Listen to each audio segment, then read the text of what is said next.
Mr. Hanco Venter, welcome to the podcast. Awesome. Thanks for having me. This first few guests is it's a real interesting thing for me. I thought about this. Who will I approach, and what's my reasons for approaching these people, and why am I approaching them? And you have one of the first guys to come up because I think you are a person that gets really passionate about something and multiple things, and then you delve quite deep into them. Yes, thank you. That is an accurate summary, I suppose. Thank you. Yes. Okay, so I think there's a lot of topics into which this can go. We always have interesting conversations, but I think they are quite into a niche. And I think that's what we want to get. And that's why I have different guests who have different interests, but who delve quite deep into that interest. And that, I think that's where the money conversations lie. You know, the proper conversation. Yes. So firstly, let me just get this out of the way. It's 7 o'clock in the morning, and you already had a run this morning. Exactly. I've done a bit of running, and then since I had to be here, I did a bit of weight training at my house, not at the gym. Also this morning. And then I took a cold shower and got dressed, and now I'm here. Okay, so that gets us quickly into one of my first discussion points, because this is something that I think and try to use also a lot. Morning routines. Why do you think a morning routine is important, and what do you get out of your morning routine? You're going to quickly jump on what I'm going to say now, but it's a simple way of stacking habits. I think we've spoken about Atomic Habits before. I can't remember, did you also read it? Yes. And hopefully some of your listeners has also read the book. But it's a matter of stacking habits. And the more habits you can stack, the easier it is to get your day fuller, get more done, achieve more. So for me, having a morning routine is just the first step in getting your habits stacked for the day. Give me an idea of how does I won't necessarily say a typical morning, but how does the ideal morning look for you when you have hit all your targets and you've done what you want? And then I think a big thing for most people is, how do you have time for this? How do you create time for this? So give me an idea how you see this. Okay, so it varies obviously between seasons and where I'm at in terms of goals, especially training goals. But typically, I like to wake up well in advance of sunrise, so that you can. It's part of the enjoyment of the morning is to actually see the sunrise, and not only the sunrise, break of dawn. It's my favorite time of the day is actually break of dawn, because for me it's special to still see stars, and obviously in Pretoria it's not as beautiful as somewhere in nature, but you need to imagine you're somewhere in nature. So to see break of dawn, that first light with shining stars, so it's pretty early for me. Getting up. What is that, like 5 o'clock? Yeah, 5 o'clock. It's even earlier if it's summer. In the winter, it's maybe more 5:30. So get up early. Then obviously drink some of my supplements to get the system going. And my mornings is pretty much focused around training. So there's not a lot of other routines that I need to hit in the morning, because training is such a big part of my setting myself up for the day. Getting training is everything is based around training. So it's probably a good run session followed by a bit of gym, and then, well, I suppose I like to end it with a steam room. I still want to get to a sauna, because I know you've got a sauna, and I haven't been invited for a sauna session at your house yet. So I hope this podcast is a way of getting us close enough to be able to sit next to each other in my personal sauna. Well, it depends on how big your sauna is. No, it's quite big. But then it's not too personal. 5-person. Oh, but then it's easy. It's not like a very intimate. You don't have to sit on top of my shoulders or anything like that. Okay. Yeah. So that is that is a really good routine. And how often do you get to your full routine in the morning? Is it daily that you're able to hit all of those? Every day. No, it's everyday thing for me. Weekends? Weekends as well.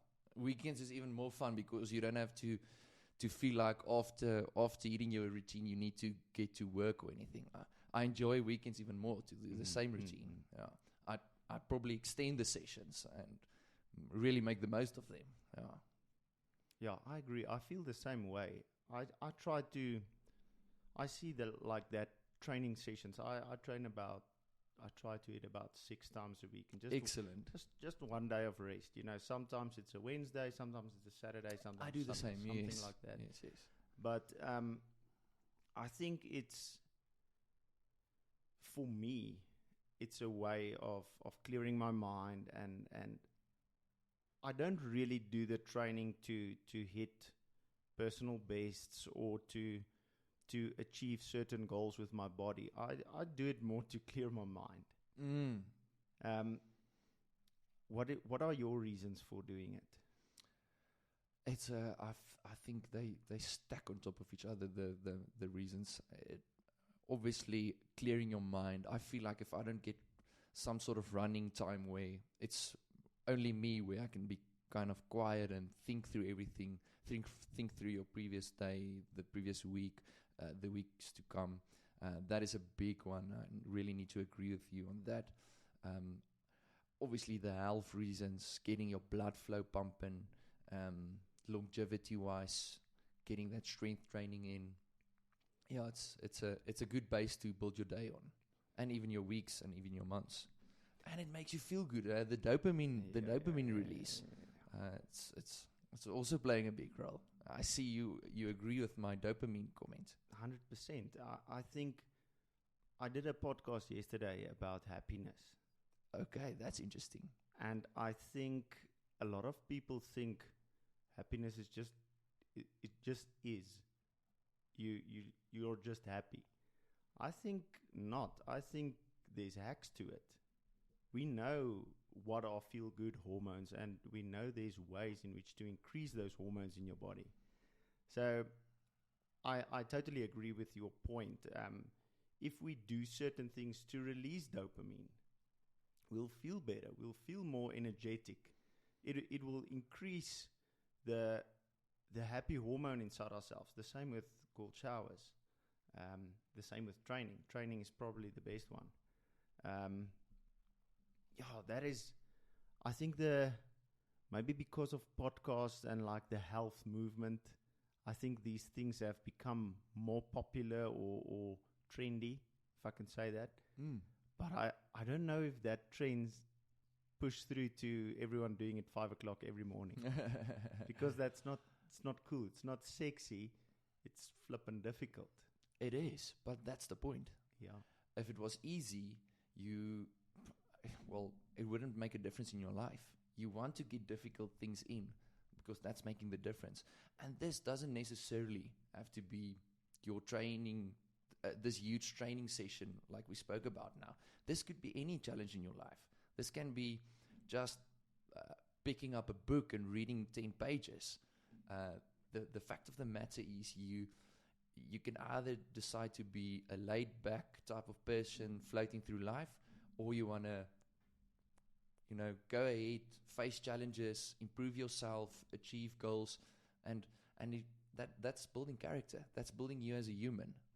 So getting up early and starting that base layers of working through your goals for the day, that is how you build your own character. I agree. That is why it's so important. It in the long run, it makes a huge difference on what type of person you become. And it just stacks on top of each other. I mean, that's how you're going to interact with people.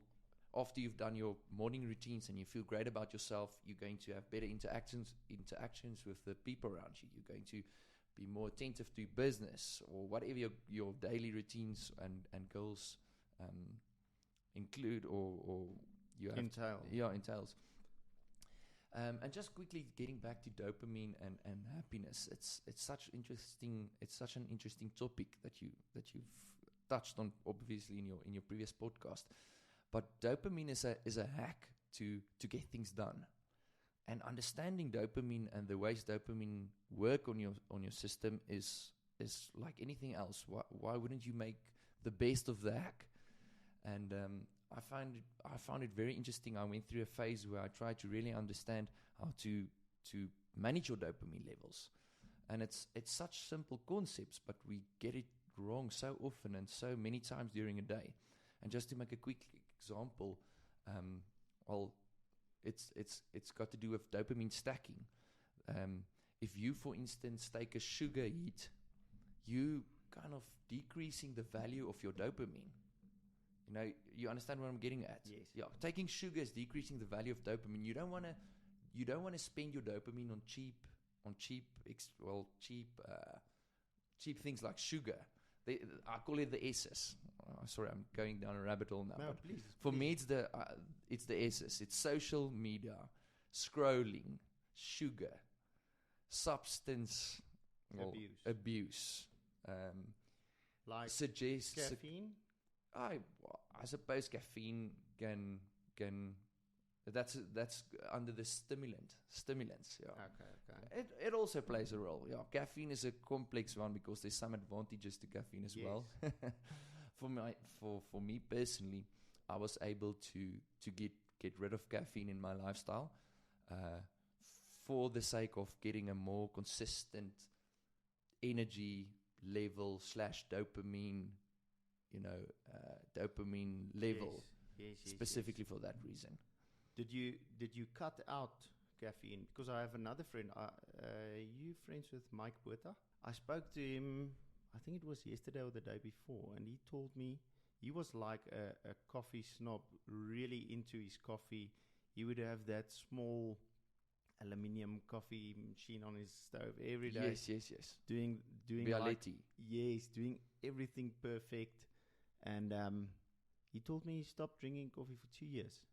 I said, I'm really impressed. I'm impressed with anyone doing something difficult that I know would be difficult for me, because I drink a coffee when I wake up and then maybe one or two again during the day. But and it's not that I feel that I need it, but I know it helps. It makes me feel better. Even if I feel good, it will increase the amount of good that I feel.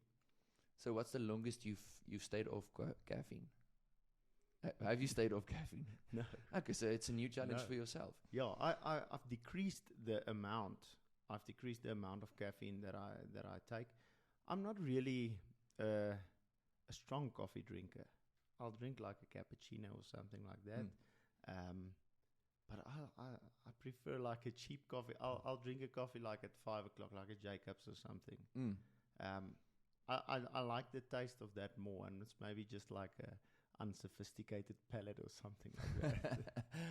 Well, it's an interesting thing to kind of find the best coffees in Pretoria if you coming from a decaf point of view. It's completely different from a normal coffee. Yeah. But just getting back to what you were saying now, it's an opportunity for you, and it's not necessarily for you, I'm just talking in general, to challenge yourself, to get more mental strength and a way of kind of, pretty much building your resistance and resilience to your environment. Yeah. And for me, it's a choice that you're making. And I often try to make these type of choices to set myself up for training my mind, so that when you get to the real world environment and factors are out of your control, you're more prepared. Yes. Yeah. So that's what it's all about for me. That's why I'm doing endurance challenges. That's why I'm pushing myself into mental challenges, so that you can set yourself up for the challenges in life that you can't control. And that makes it a lot easier. That you can't plan for. Yeah. That you can't plan for. I agree. And surely there's some challenges you can never prepare for. Yeah. I mean, you've got more experience in that area. I wasn't prepared for it. You weren't prepared for it. Yes. And I'm sure the challenges I've been going through is not going to prepare me for something like that. But I can see in your character, at some stage in your life, you were able to overcome challenges, and you were training and building on that, and getting yourself stronger mentally, and now you were able to overcome this challenge in a way that inspired so many people. I mean, we obviously all followed your journey, so it's the same principle. Yes. Yeah. I totally agree with that. I think it's a strange thing, and I think a lot of people don't feel that way about challenges, but I think we, specifically both of us, you completed the 75 Hard Challenge this year. I did, and I actually heard it from you. Yes. So thank you, Leroux. And that you were the guy that was a big challenge. For me, it was. It was much harder than what I expected. I thought I was going to breeze through it, but 75 days is a long time. And like consistently, I think even training 5 to 6 days a week is not the same as doing 7. Not at all. It's much easier to train 5 to 6. That's one break. Even 10 days, training 10 days, taking 1 day off is much easier than 75 days of just going and going. And it was 2 times a day, if yes. I remember correctly. Yeah. That was. I didn't expect 75 days to feel that long. It's a long it's time. Like 2.5 months. But don't you feel like it's the guy that started the challenge got the exact right amount? It's low enough that mentally you before you start you think it's going to be easy. Yeah, and you're able to sign up to. You're it. able to sign up because if the challenge was 2 years, obviously we wouldn't have signed up. Yeah, 75 is that exact nice middle point where you feel you can make it, but then when you get into the challenge, it's long. Yeah, Mr. Andy Frisella, he scoped that thing out. I actually did that together with another friend of mine, Rudolf Pretorius. And we just said we want to excel in whatever we are doing. So let's put more difficulty on it. Exactly. And we think that's going to increase something else. And I think that did. I don't know how you feel about like alcohol and all those things, but in my friend groups, that's like a important social lubricant. Yes, I hear you. Because I mean, if you go and watch the rugby, or if you there's so many reasons to have a drink. If we go hunting, we have a drink. If we go we go to a restaurant, we have a drink. There's so many reasons to have a drink. So doing 0 alcohol for 75 days, it wasn't I need alcohol. It was, yes, like that would be nice at this stage. No, I'm with you. The same with, I think, most of the things. It was like reading. I never read before. I listened to books. I've never read. Same here. I never read a book before. Are you still reading after the challenge? I'm reading every single day. I never stopped. No. Do you think like that's something that you uncovered in this? For and sure. That goes back to habit stacking. Just putting one on top of the For other sure. and applying the same principles to the one as the other. Exactly. If 75 hard set me up to now feel like it's easy reading 5 pages a day, because for those who don't know, the challenge requires you to read 10 pages every single day. So now reading 5 pages is easy for me. Yeah. No, I agree. I think that is such a big accomplishment to be able to put something like a habit in your life. It's not just an event. Now it's a habit that you've included. Yes. So you're not gaining the 75 days off of alcohol, the 75 days of reading. You've increased your chance in life by adding these habits. Exactly. Yes. No, I agree. Especially the alcohol. 75 hard was my first step into drastically reducing the amount of alcohol I consume. I mean, you mentioned now alcohol plays a big role in our social environment, and it still does. But there's no way to beat around the bush. Alcohol is not the best thing for your system. If you're into longevity, as I am, at some point you are going to start to reduce your alcohol intake. And 75 hard really set me up for that phase of my life, of reducing the amount of alcohol I drink. Okay, let's talk about, say you want to do something like that in your life, and I'm specifically talking about you. Would you go cold turkey, or would you wean off it? I know in the 75 hard challenge, you don't get a chance to wean off it. You just stop. Yes. But how would your approach be to other things? Let's say you wanted to add a habit like doing cold showers. Would you just bite the bullet and go in ice cold, cold showers or cold baths or whatever? Yes. Would you just go all the way, or would you slowly ease into it by taking like a lukewarm shower? I've got great advice with this, because I've been doing this for quite a few years, taking on challenges like more extreme challenges. My advice is you need a bit of both.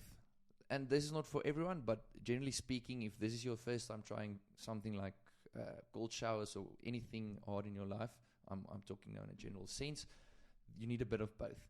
You want to heat sessions where it's extremely hard, like for instance with the cold shower example, you want to almost set up a weekend where you plan on not only doing a cold shower, but buying or going or filling your bath with ice cubes and sitting in your bath for 20 minutes, hitting a next level state of the challenge, and then combine it with not going all the way, keeping it easy, so that you can mentally adapt to the challenge at hand.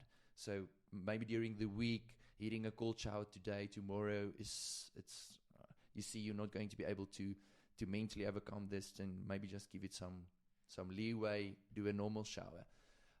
And the reason why I say this is to have those very challenging points, like for instance when you do a weekend of a full-on cold bath for 15 minutes, that moves your baseline.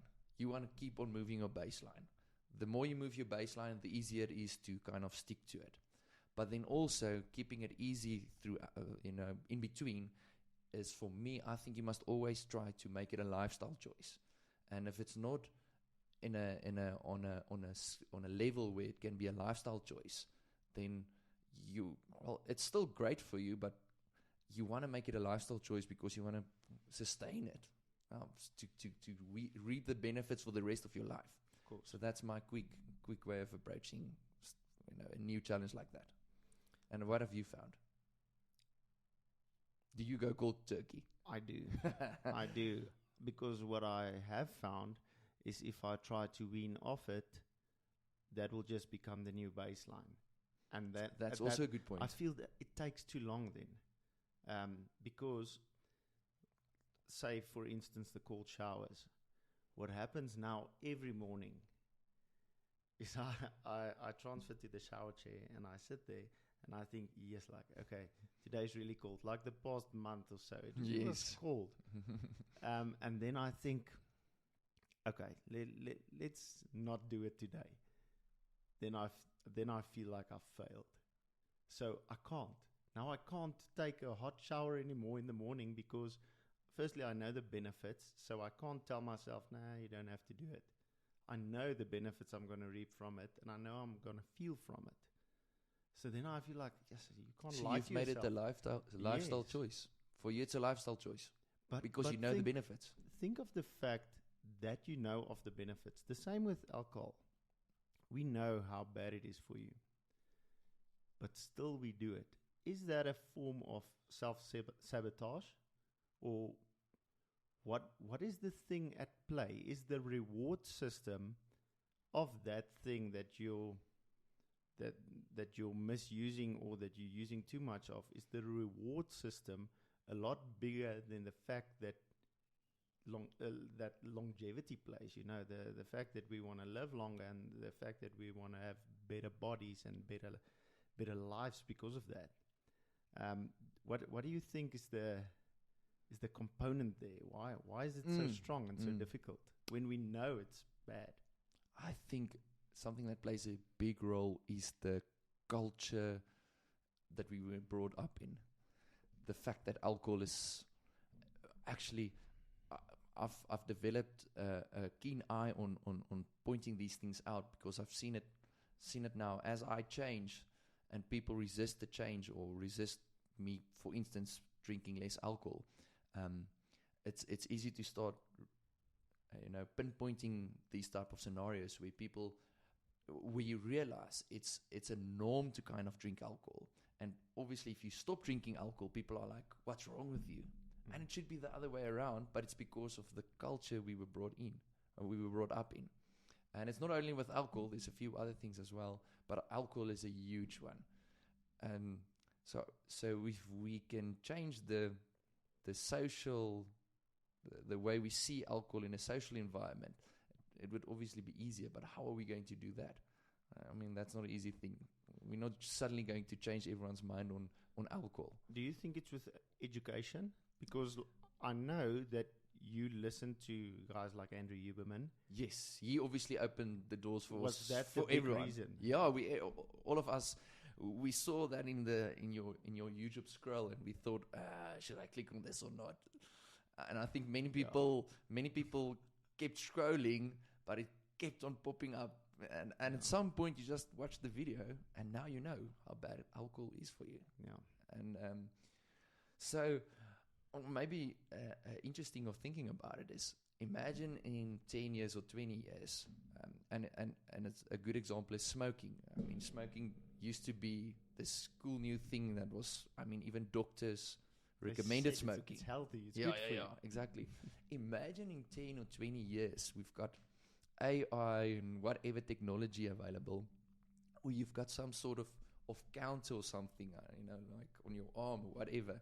And as you drink a beer, you see the days minusing from your lifespan. Huh? That would make things interesting. So you were like, before you drink a beer, you would be able to quantify the effect on your life. Yes. You're like, okay, -1, -2. Is this drinking my life away? Yeah. Is this setting good enough that I'm willing to give up a day? Sacrifice a day. Exactly. Yes, that and would a be day a is good just business. an example. And then when you, instead of drinking the beer, you drink, I don't know, green juice or something. You're like, +5 days. I'm feeling good. Yeah, I think very interesting. We're really detached from this, and we basically good way of just saying it. postponing the problem. That's a good way of saying it. I We're don't very wanna- detached of. Detached, yeah. Because we don't suddenly lose something because of course the dopamine part that plays in drinking of alcohol and all other substances. That is a difficult thing for me to comprehend, because I feel it's a form of self-sabotage. And I agree with you that I think because of education, people will start feeling different about it. And I think it's going to go the same way as cigarettes went. I mean, the studies are out. Everyone knows you're probably going to get lung cancer from smoking. But there's still people smoking.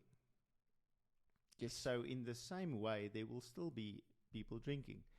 But if I look at like advertising and things, I can see that like the brewery companies have noticed this as well.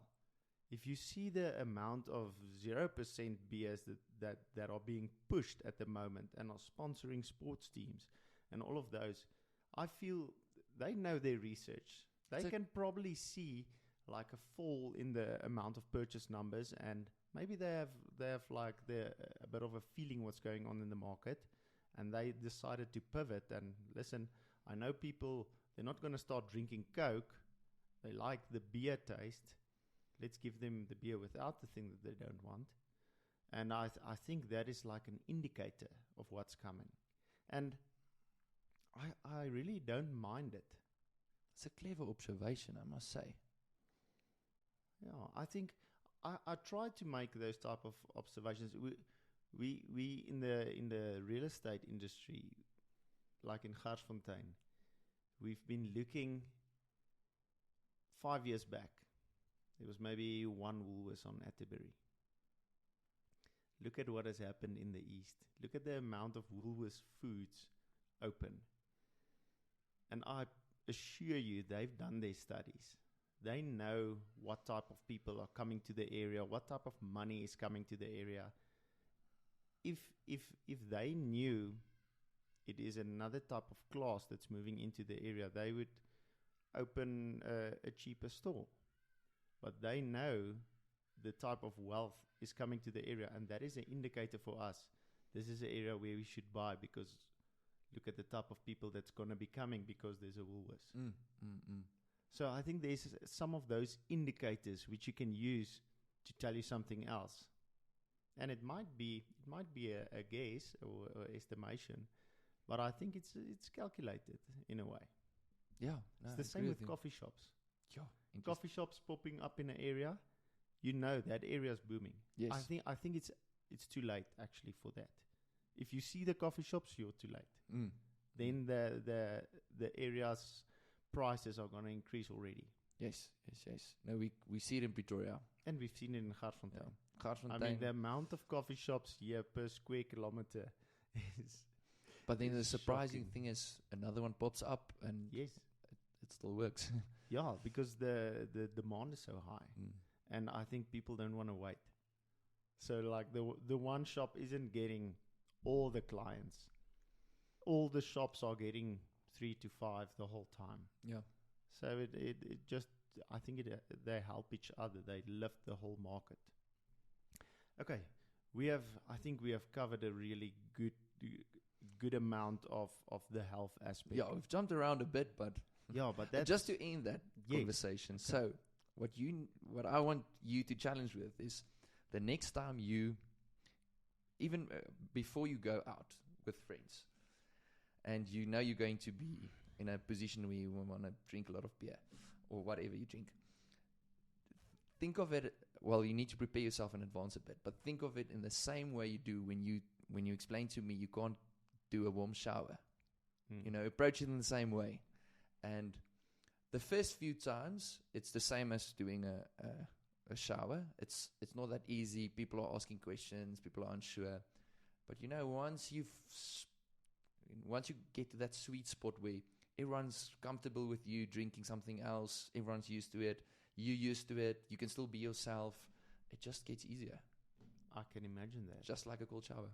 Have you totally stopped drinking alcohol? I still drink something when I can really justify it. When I feel like I can give up the day for this type of experience, but it's much less. Why is it at the moment? Is it for the taste, or is it for the experience, or the experience and the taste, and kind of still slotting into the social environment a bit?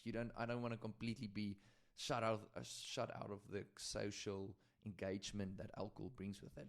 So typically, I mean, when there's a sunset, let's think of a scenario that's very African.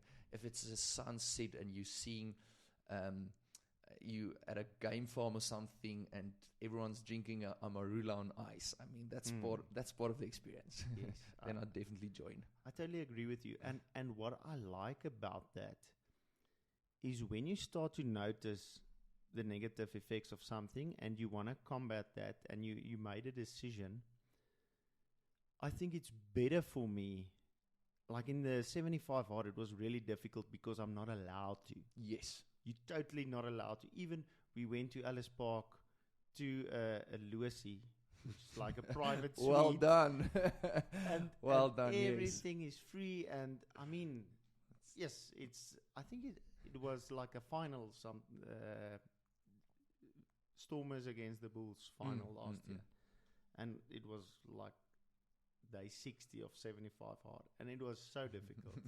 It was really difficult because I didn't want to. I didn't want to not drink beer. Yes. I wanted to drink beer because I thought this is the proper occasion. Yes. So I think not saying you're not allowed to will make it easier for me. Rather saying you are allowed to, but don't overdo it. And just be thoughtful. Yeah, the overdoing, I think, in our culture is also, it's not accurate, because we'll say, 10 beers a weekend is not overdoing it. You know, we are really, we've just grown. What do you say? We're just so used to it. Yeah, that's the norm. It doesn't have any effect on us anymore. Well, I can tell you from drinking much less and still being in shape, I've come to a point where I can drink half of a glass of wine or beer, and I already start to feel like, okay, I've consumed some alcohol, and for me, I've changed my baseline. We spoke about moving your baseline. I've changed my baseline to, instead of 10, mine is now 1. Yeah, I've moved my baseline. And if you hang out with people that has a baseline of 24 beers a day, obviously it's not that easy to move your baseline to 1, but it's like everything in life, well, it's easy if you hang out with the right people, but if you don't, then it's just going to be more of a challenge to move your own baseline. With drinking beer, training more, whatever the case might be. And you wanted to move on to something, to our new subject, but I just quickly want to also touch on this because I feel it's important. If you want to be healthier and start looking at longevity and whatever the case might be, removing alcohol is a great place to start, and obviously because it plays a big role. But even if you don't focus on the alcohol aspect first, just getting sleep and training. You can actually, I wanted to say, focus on getting enough sleep and start training before you worry about alcohol consumption, because those two things I feel like is more important to get in place than reducing the amount of alcohol you drink, for instance. Do you think they play a bigger role? They play a bigger role, I think. Yeah, getting training and strength training and whatever, any sort of training, and getting enough sleep. Alcohol is probably... But not, I mean, your sleep will be affected with drinking a lot of alcohol. Exactly. So it's probably reduce the amount of alcohol. You don't have to stop, but add those first. I think it's easier to add something than to take something away, especially if you're a bit dependent on it for your socializing. Alcohol is maybe one of the best example. Let's take all of the other things you can do, nutrition, supplementation.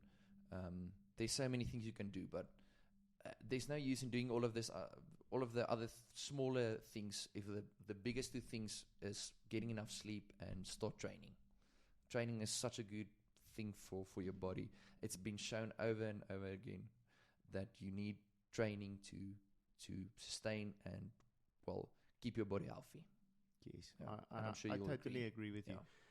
I don't think we have to move on because as we're going, I remember some topics that I wanted to talk to you about. And one of them is something that you put me onto, and it's dietary tracking.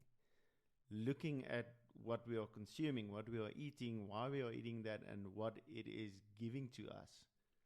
And I think it's the same way which you say, this is taking so much away, and this is adding so much to your life.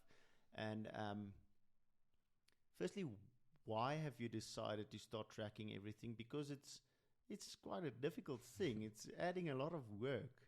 Yes, it is. But I'm at that point where you made the example of your cold showers. You can't not do it. The reason why is again to move your baseline. Understanding calories and how you consume calories for me, it's moving my baseline to a more healthier point. And I'm interested to hear what you've found from the experience. So we all know, there's a lot of evidence that inconsistent blood sugar levels is the root of all problems. It's causing a lot of issues. I mean, you can obviously add to what I'm saying now. I can't name out the different sickness that is caused by high blood sugar levels, but it's the starting point of inflammation in your body. So the biggest thing of tracking calories is to first get your insulin levels more stable, and then obviously it's healthy not to consume too much because we want to stay in shape. Yeah. Okay, so with saying that, you've done a lot of tracking, checking your proteins, checking all the levels of what you're consuming, do you do some type of insulin measurement? Yes. How do you do that? So for me, it's still a bit of a manual process. It's where you prick your finger and then check your glucose levels. Do you do that yourself, like Yes. at your house? Yes. Okay. Yeah. So, It's a bit like testing the swimming pool water. yeah, it's almost the Is it same. a bit Yeah, it's intricate? almost the same. Then you must read like from a diagram or No, it's how easier does than it give that. a reading? No, you put it into a small monitor, and it just pops out the reading. So it's quite easy and quick. Yeah, that's not too bad. Yeah, it's very quick. I'm so used to it now because I've been taking many readings trying to plot my graphs. Yes. So after you eat, then for instance, every 5 or 10 minutes, you prick yourself to plot a Yes. graph of something specific. Which is much easier with the continuous monitoring. Yes, I think you should really try that. It's a problem in South Africa currently. You can't just buy a CGM monitor. CGM, yeah. You need a prescription from a doctor. But I think then you can get it. But my father-in-law brought me and my wife some from Hong Kong, because there you go to basically the Dischem, and you just buy it off the shelf. It's quite expensive, but I have to say it's really nice to be able to see. What I do is you wear it for, it's like a small needle that goes into the back of your arm, or that's where they say you should wear it, because it will get the least amount of friction or whatever.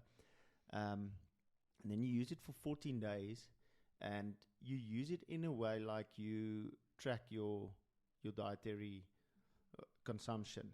So what you will do is, when you eat something, or when you've eaten and drink something, then you scan it with your phone. It has like a what is that, a NFC, or that little chip like in a bank card. Yes. So you just scan your phone over that, and then it gives you the reading from since you last scanned. So it gives you a continuous graph, even of 3 hours back when you didn't scan it. So then what you do is, when you eat something, you scan it, and then you add a note. Something crazy, like I never knew, like a banana. You know how much that spikes. You think you're doing something healthy and you're doing something good by eating a banana. You're spiking your insulin so much. And why you don't want to do that, or your glucose, why you don't want to do that is because of the drop, right? The drop, yes, as well. You don't want the drop. And that's what things like refined carbs, I mean, and alcohol, the amount of insulin spike that you get, and then the dropping goes normally below baseline. Yes. And that is the big problem. And what we did it for is, we did it for just leveling out how we feel during the day. You know, the lethargicness or the tiredness that you get like 1 o'clock, 2 o'clock in the afternoon. We are trying, and when I say we, me and my wife, we are trying to level these things out. Like we spoke about earlier, daily routine, things that are good for you, dopamine, all of these things. I wanna basically feel like I feel on a Saturday, when I'm doing everything the whole day that I prefer doing. The amount of happiness and joy that you get from following your routine. Say that routine maybe for someone was going to ride bike a little bit, training, having a braai in the afternoon, maybe watching a movie at night, and then going to bed at the time that you want to go to bed. Say that was your perfect day. I want to try and hit my perfect day, or as close to, every day. Exactly. And I think by measuring these things, that is a way to get closer to that. Because you can literally see on a graph these things. You can see what your body is saying to you. And it really helps you to be a healthier eater, because now you're quantifying the effect, almost as we said with the alcohol, having an alcohol meter or something, yes. Yeah. So you're measuring the effect. So it's a very effective way of getting feedback and actively adjusting your eating habits. Yeah, I think another big thing is, we don't really know how we feel. and we don't know what we feel.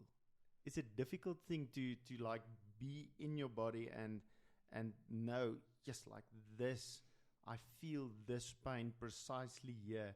If you train hard and if you train properly, I think that becomes more of something that you're aware of. I know it's my left rear delt that has pain at the moment, and I know if I stretch it in this way, it will relieve that pain.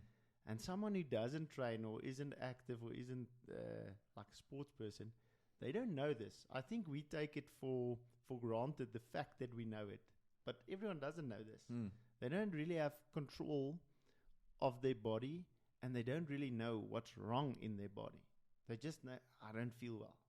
They can't tell you what is the reason, where aren't you feeling well. You know, it's like, I just don't feel well. Yeah. So what was really surprising to me doing calorie counting is the amount of sugar I still consume without eating any sugar. So I'm totally off sugar. I don't eat sugar. I don't eat refined carbs, obviously. But still, if you track your calories, at the end of the day, you see you've consumed like 50 grams of sugar. And it's crazy to realize there's so much sugar in every little bit of food you eat that it still amounts up. Where would you then normally get that sugar from? If typically in milk, for instance, you know, every time you drink a glass of milk, you get in sugar.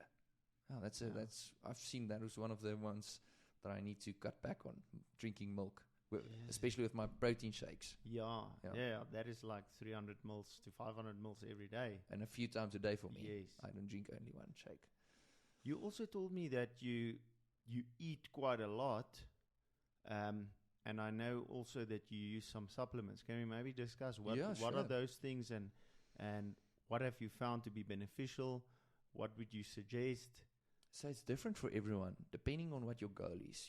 Your goal in terms of, for instance, do you want to get fitter? Do you want to build muscle? Do you want to lose weight? For me, I'm not at a point where I need to lose any weight. What fat percentage are you at? You're like around 6. You're really lean. Yes, I'm around 6 and 7. Yeah, it hasn't been like that for always. I started gaining weight when I was around the age of 20. I started gaining weight, and just one day I woke up and realized, oh my word, I'm gaining weight. And this was not a lot of weight, but it was about 10 kgs. And it took me 7 years of dieting to get back to my leanest weight. 7 years of trying different ways of dieting. And I remember back then, it wasn't that easy to just go on Google and get information. By the way, I think it's these days it's the easiest time ever to lose weight and be healthy. I mean, it's still hard, but it's not nearly as hard as it used to be, because there's so much information and tools to help you. Even MyFitnessPal, you've been trying. I mean, I've got Excel documents back in 2010 where I did my version of MyFitnessPal in Excel. You know, it was just much more work. Yeah, it was much more work. Then you had to look on the label and enter every single entry of a food into Excel just to track your calories for a day. Yeah, that would probably stop someone from doing it. There was a lot of work. Yeah, so it took me about 7 years to lose 10 kgs, and I moved my baseline. And since then, I've never ever came close to gaining weight again. Was it because that time in your life it was bad enough that you know you never wanted to feel that again? Exactly. Is it that? Yeah. So I moved my baseline. So now I'm consistently around 6 or 7% body fat. And in terms of supplements, I think that was your question, supplements that goes along with that. So most of my supplements are based around longevity, and it's just something I became more interested in recently. We'll go to that. I think just firstly, when you are tracking your calories and everything, did you use that information to decide of that supplementation part? I mean, like vitamins and those things.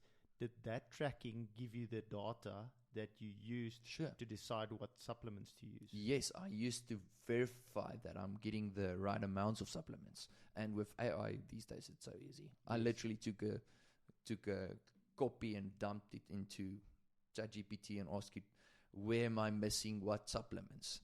and got the feedback and Did adjusted you my put your readings in?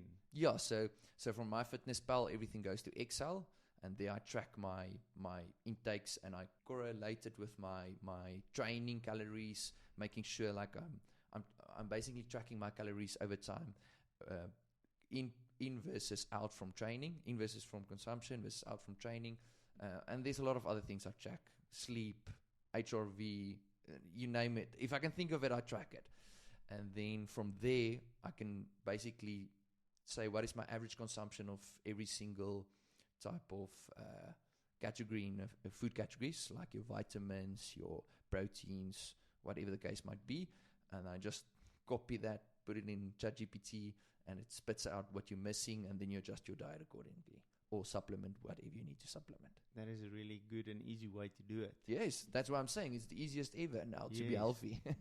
Yeah, you basically have like a doctor on call Yeah, and also an electrician, a plumber. and it's quick to summarize. Yeah, stuff. just spit it out to me, give it to me in layman's terms, or Yeah. give me a shopping list of what I must buy. So we've spoken about getting enough protein per day, and it's something Peter Attia also mentioned, that you need to really consume a lot of protein. So that's how I was able to adjust my diet to make sure I get on average 150 grams of protein. And now it's quite easy. And like you It's said, difficult for me. I think, I don't know if it's something due to the accident or due to my activity levels. I mean, if you're walking, just moving around, it burns a lot more calories than me rolling around. sure. So I think that maybe has had a big influence on my appetite, and also due to the fact I want to control my weight as well, and I have fell into the wrong argument of just not eating, not eating enough because I don't want to gain weight, and that's not correct at all. It's eating the wrong stuff. Exactly. You should probably eat more and eat of the right contents. But that has been quite difficult for me, and I think that's why we started speaking about this a couple of months back, and you got me to start using MyFitnessPal and start tracking what you eat and what that does. And what feedback that gave me is it told me I don't eat nearly enough. Is it? How many calories a day do you consume? Just a little, like 1,200, 1,400. That is and interesting. the amount of protein is not nearly enough. And we are very carnivorous. I mean, we eat a lot of meat. I'll eat a packet of biltong for lunch. But like I eat 2 eggs for breakfast. I'll eat like biltong for lunch, say 400, 500 grams, something like that. And then I'll eat dinner, which is just a normal plate of food, like maybe, let's say, a 300 gram, 400 gram steak with a bit of veg. And that's it. That is very interesting. So you've got a very calorie restricted type of diet. Yes, but that's not on purpose. Yeah. I think that is because of how I feel. I don't feel hungry, so I'm just not. You're burning less calories, obviously, so it's a good thing. Yeah. So I also use MyFitnessPal to adjust my calories depending on how much I train. So if I train less, I make sure I consume less calories. So that fits into what you're saying. You don't burn as much calories as you used to. How accurate do you think? Or firstly, tell me, how do you track your calories burnt? Do you use the watch? Yeah, Garmin. As a Garmin. Yeah. Okay. And your heart rate variability and Garmin. Sleep also Garmin. No, sleep I do manually. Sleep I just track what time I go to bed and what time I wake up every day. Have you looked at the Whoop or the it's quite expensive. Yes. If it was a bit more. It's not crazy. It's like, I think it will be around 6,000 Rand, something like that. And if I'm not mistaken, you have to subscribe to keep using it. And it's not probably. Probably. So it's something I still want to do. Something I still want to do, but at the moment I'm spending so much money on other longevity features or supplements that I'm pausing that still for a while. But Okay. and yourself, Okay. you looking at Mm. buying one? We've looked at it, the Aura rings, Yes. as well as the Whoop. We look at both. There's another thing that is really interesting to me. It's Neura. I can't remember the device's name, but it's something like a Neura strap or something like that. It looks like a fitness watch, basically. It looks like a digital watch. But this thing intercepts your neural paths. Basically what it does is it sends signals through your nerves, and it sends the signals, and with the different modes, if you say sleep mode, it will send signals to trigger the correct things in your brain to make you sleepy. It has like a socializing mode, and then you will That is have the interesting. same effects of alcohol without drinking alcohol. Then it has a concentration setting. It has a couple of those. I was really considering buying one of I those would like to look into that. Yeah. to help me stop drinking. Because if you have the feeling that alcohol gives, but you don't have the symptoms or the Negative effects. the yes. negative effects of alcohol, I mean, why not? Yes. It'd be interesting to get that name of and do some research I'm about gonna it. I'm gonna send you that Yes, name. please I can't do. remember at the moment. We need a Jamie or someone to research the things for yeah, us. yeah. Give us some names. Okay, but then you're gonna tell me about the longevity side of what you're doing. Yes, so I'm a bit new in the whole in the longevity game, but it's so exciting. From what I've seen, they're making strides in the research of longevity. David Sinclair is obviously the guy to look to when it comes to reversing aging. So for me, I just find it interesting. I'm always busy learning something, and this is just again moving my baseline. So I've started with the research and bought some of the supplementation to get my body in an optimum state. And again, this is after I've already got all the easy base things in place. I'm already sleeping 8 hours on average a night. I'm already training every day. I'm doing strength training. I've been off of sugar and refined carbs for a long time. What is all the basic stuff is in place. Yeah, Now you've covered the basics. I've covered the basics. This is now next level. This is not a new thing for me. I started with dieting in 2008. So I've pretty much done it now for 15 years. So that's why I'm at a point where I'm now really getting into longevity. And so for my longevity, where I'm at the moment is basically taking NMN in the mornings, taking resveratrol throughout the day, the funny thing is you don't have to do a lot. It's most of the things you need to do is actually free. Yeah. So sure, I'm taking an NMN supplement, resveratrol. I'm looking at a new thing I discovered. Catalysm is something that's where you get grey from. So if you reverse that, you're also reversing your aging. I hope I've got that word right. I'm just going to verify that.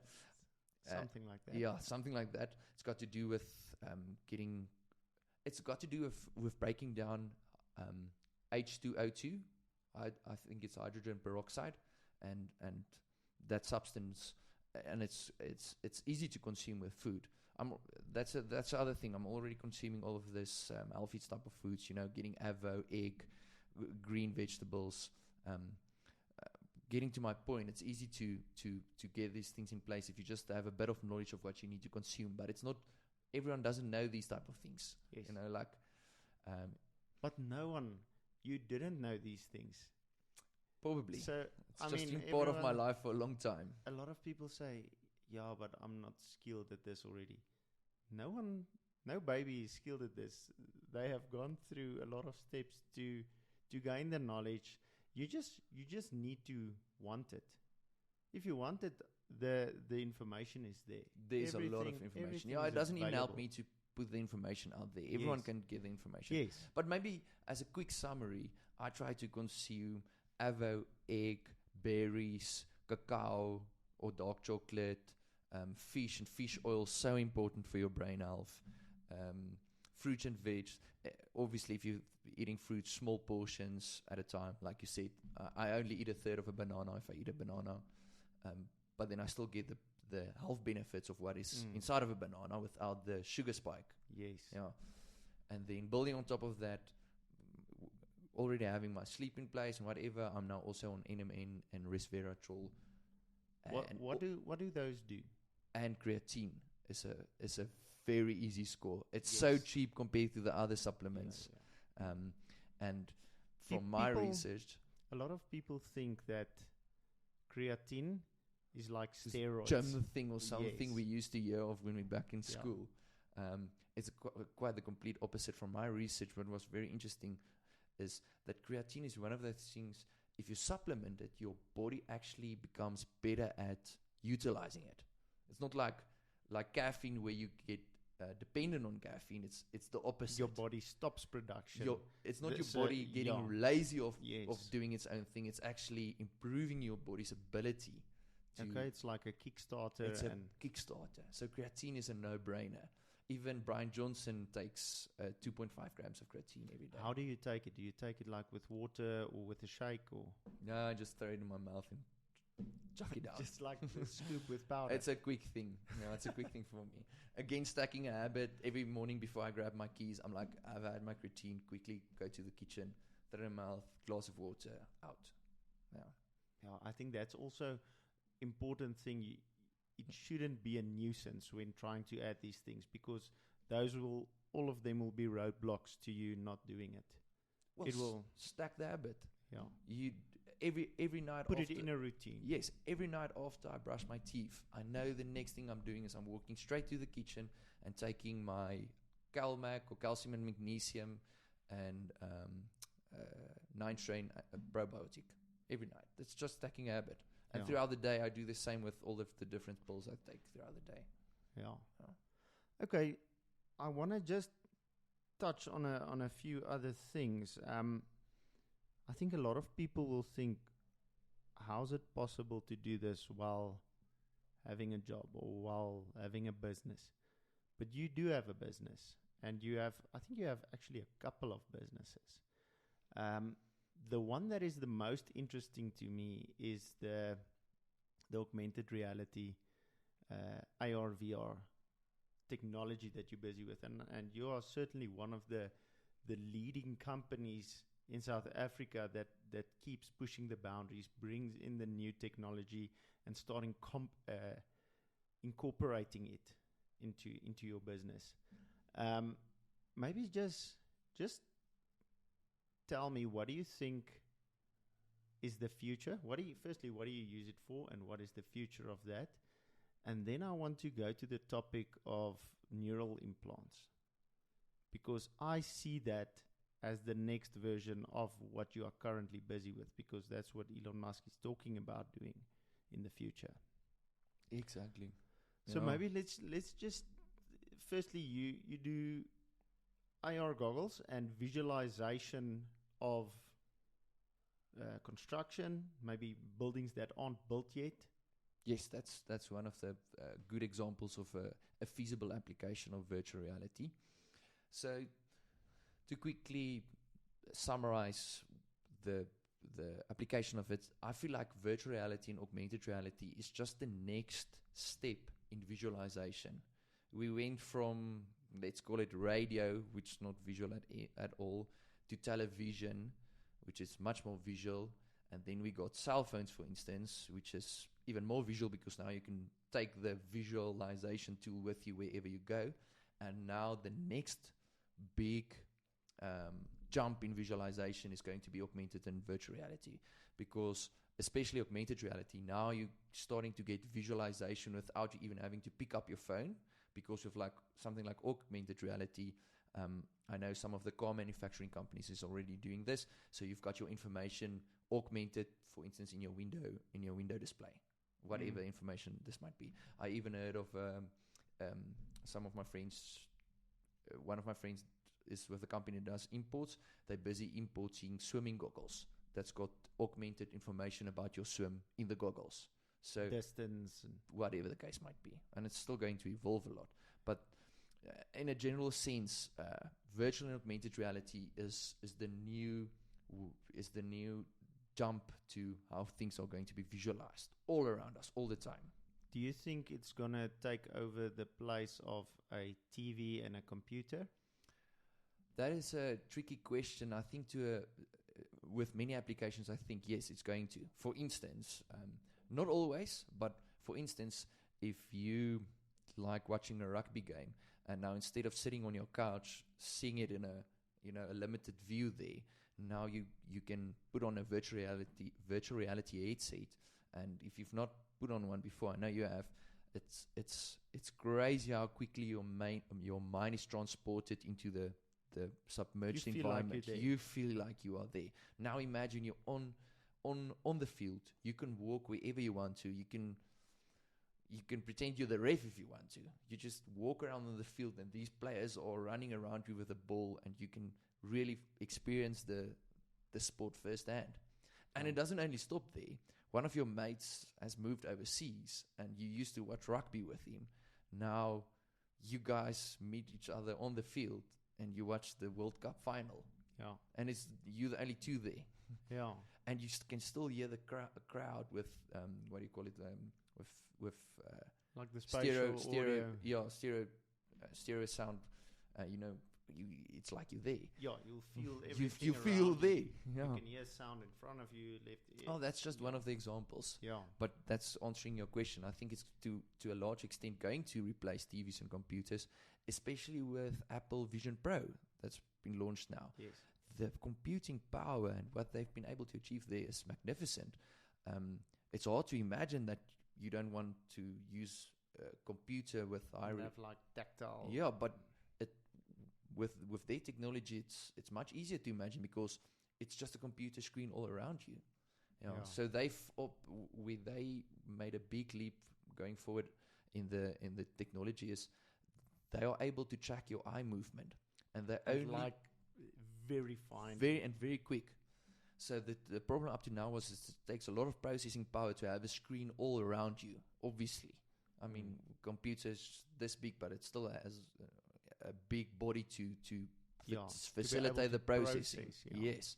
Now what they did is they realized our eyes, and I've seen other videos about this. Your eyes are actually only focused on a very small tunnel. The rest of the image is filled in with your brain. To put it simply.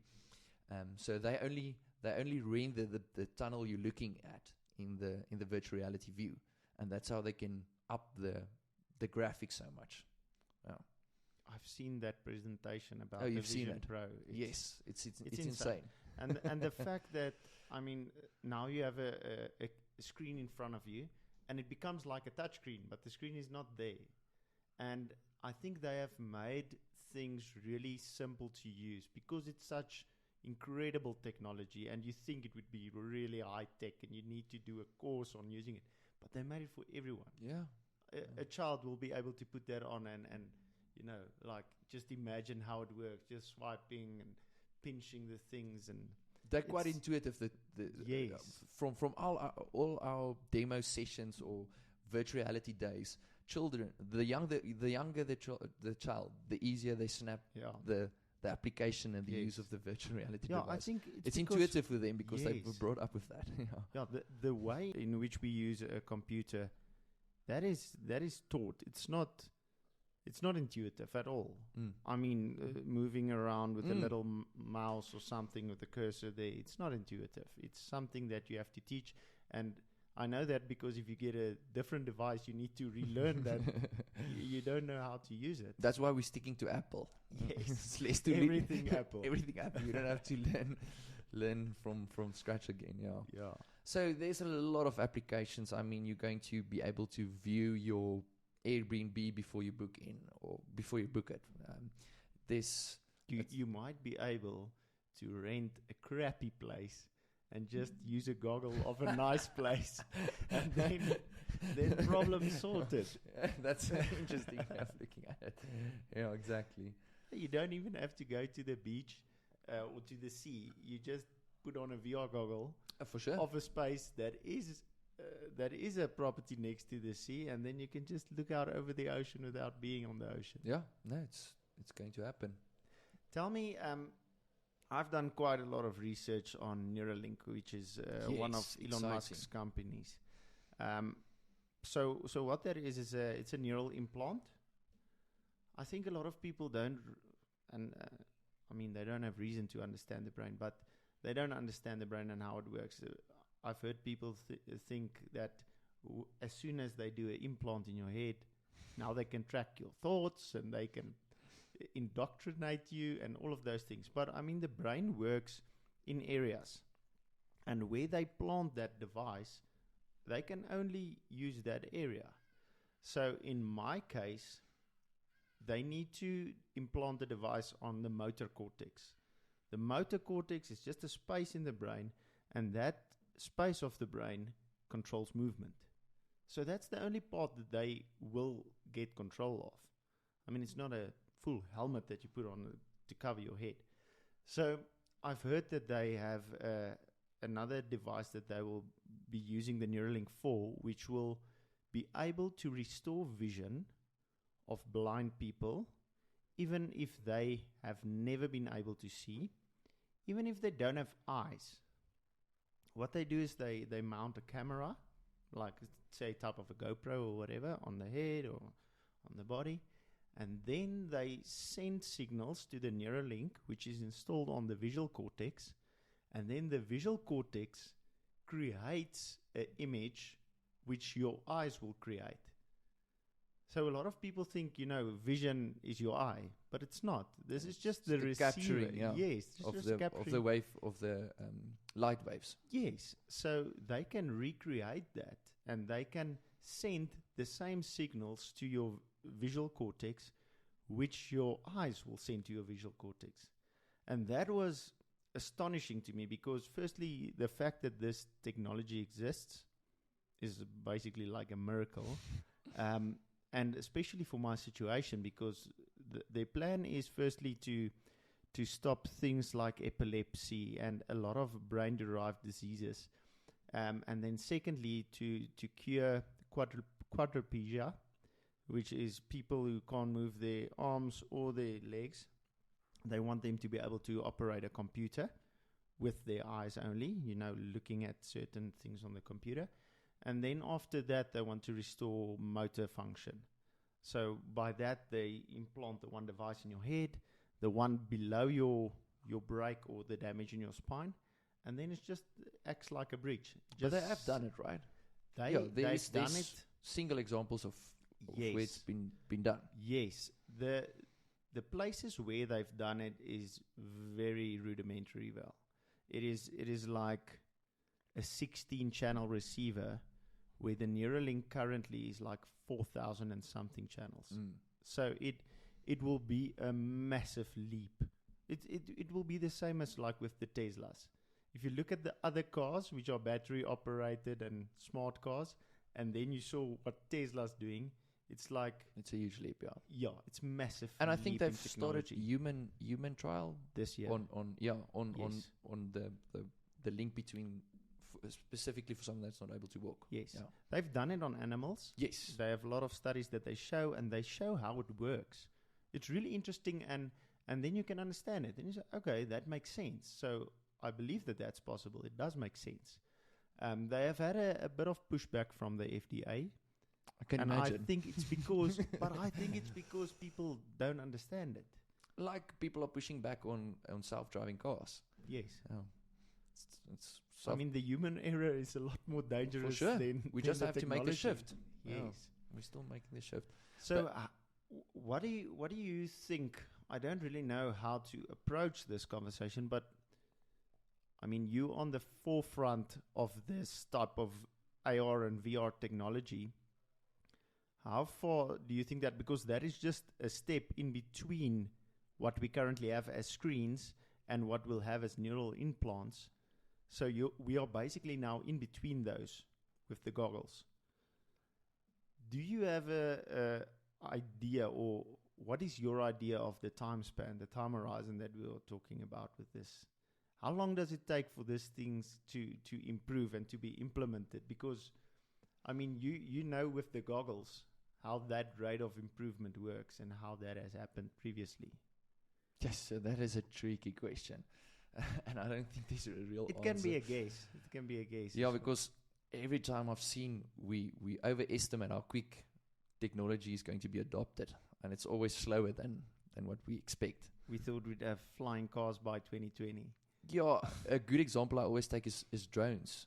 If you think back the first time you saw a drone and how long it took before we actually started using drones, it was years. It took a long time.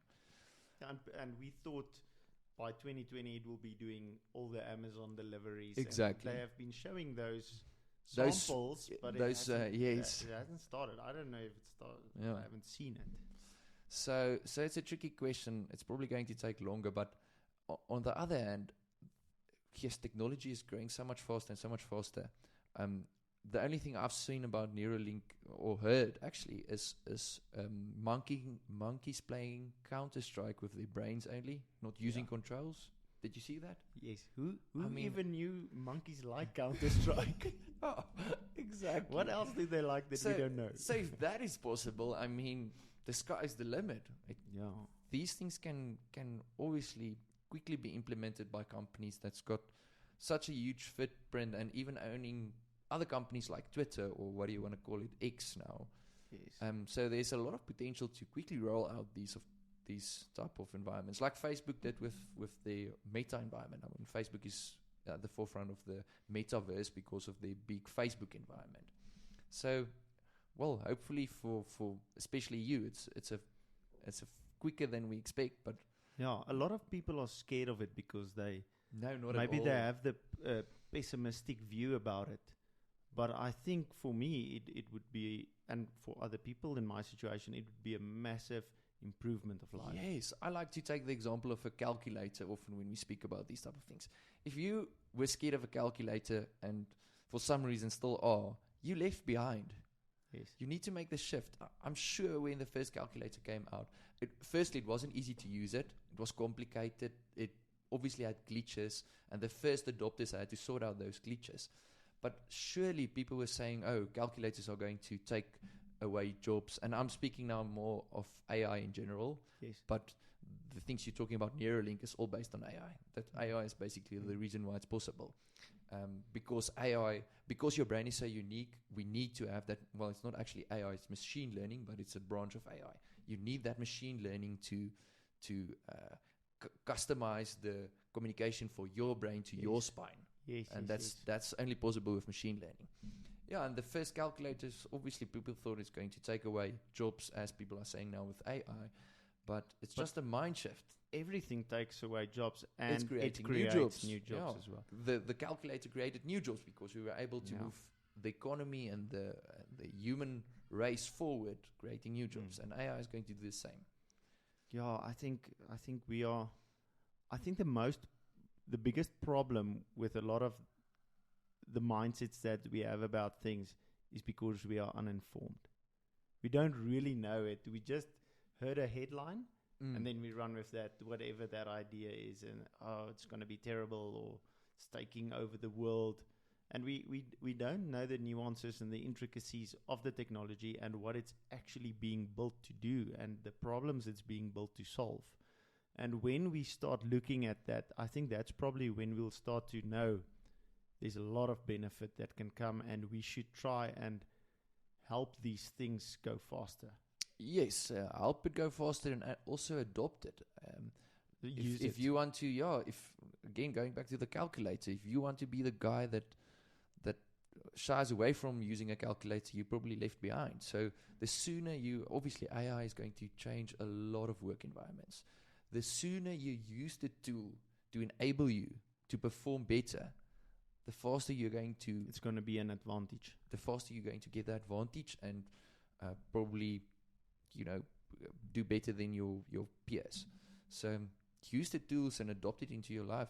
It's just the mindset I've got. So from my side, I'm very excited about AI in the future, and I'm trying to incorporate it wherever I can.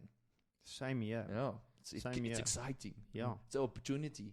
It's hard work to get all the systems set up. Like we are trying to create a smart home at my house. Yes. Because of just the nuisance of doing basic tasks around the house. I try to make it a smart house with Google Home and the Sonoff switches and Yes. Ajax systems and all of those things. And it's quite a difficult thing to set up because you have to go into the technology Yes. to set everything up and connect everything to each other. But then once it's set up and you do the effort and you use it, it becomes really intuitive and it becomes so much easier. I mean, mundane tasks that you do daily, of when you go to bed, switching off all the lights. No, it's just At this stage, I just automated. say, Google, good night. And she turns on all the things that I want on. She turns on the other things that I want turned off. She turns that off. She asks me what time do I want to get up to set an alarm. And then once all of that is done, she just starts playing a light rain noise. I had no idea Google was a female. Well, mine is. Yours is. Yes. Well, probably binary. Yeah, you never want to, especially now that we're on air, we don't want to clause Yes, anyone into anything. yes, So yes. Google, we take it back. You can be whatever you want. I'll get cancelled before I even get going. Hanco, I think this was a really interesting conversation for myself, and I think the viewers will also enjoy this a lot, and I think they will find some value out of your way of thinking and out of what you are currently doing, and a lot of inspiration. And I do too. It's really inspiring when we speak. I always love your mindset, and I love the way that you think about things. And thanks for coming on and doing this. This is not usual in South Africa. This is not the usual way of communicating or having a Yes. conversation. It was so much fun. But I Oh. think you did an outstanding job in communicating what you know. And really, thank you for that. Yes, I think to wrap it up, we spoke about a lot of things, but for me, being the best version of yourself, and it doesn't have to be with endurance sports, because that's what I'm obviously focused on. It can be with anything in your life. You can apply it to anything. Be the best version of yourself and move your baseline. Challenge yourself to move your baseline, because if you challenge yourself with whatever whatever activity you've got going in your life, if you can move your baseline, you set yourself up for unforeseen circumstances and where you can't control the things in your life, you're better prepared. So for me, it's with endurance sport, but just every day, step by step, try to improve the baseline. So push yourself a bit harder, set up your own challenges. Don't wait for the challenges to come. Set up your own challenges, and it's going to have a ripple effect. It's going to better prepare you. It's going to make you feel better. It's going to regulate your dopamine. It's going to get you in a healthier state. It's a ripple effect. So start anywhere you can and just build on top of it. I think that's real sound advice, and I will be taking on the challenge that you Oh, the alcohol gave me. one. Yes. Yeah, for sure. Um, Move your baseline, even if it comes down from, you made the example of 10 beers to 5 beers. If you keep on moving it, maybe in 2 years we'll have this podcast again or the session again, and you'd be down to 1 or even Yes. 0. yes. I appreciate your time, Hanco. Thank Thanks you for very having much. me. Thank you, Leroux.